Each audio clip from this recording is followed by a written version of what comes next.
The two blocks of masses m and capital M and 2m shown above initially travels at the same speed v but in opposite direction. They collide and stick together.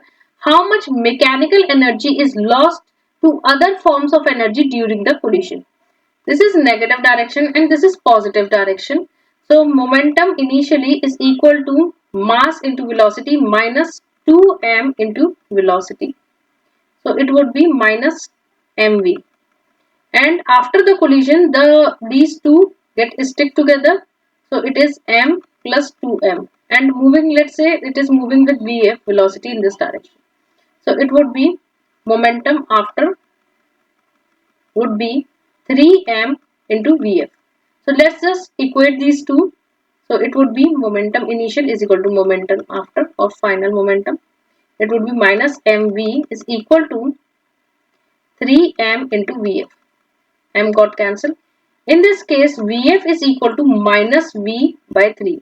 So minus indicating that the velocity is in the negative direction. So the direction which I assumed is incorrect, and the direction of the velocity after the collision is in this direction, which is v by 3. So now we have to find the energy. So initial kinetic energy of this system is equal to half mass into velocity square plus for the second block half 2m mass into v square, and final kinetic energy is equal to half mass is 3m into velocity which is common vf square.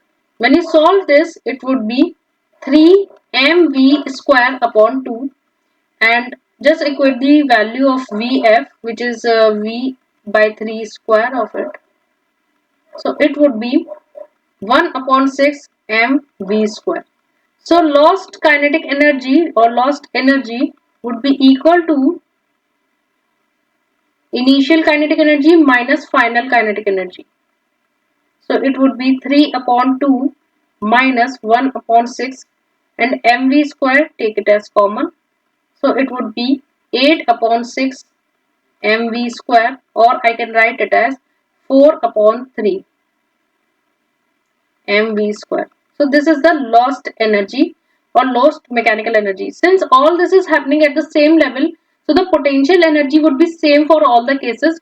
Lost mechanical energy is equal to 4 by 3 mv square, which is C is the correct option. If you like my videos, please like it, comment it, and subscribe my channel for the next update. And if you want any tuition needs for AP Physics 1, 2, Physics C, E&M, and Mechanics, then you can contact me through this scanner or email me on forcetra.physicss@gmail.com. Thank you and see you in the next video.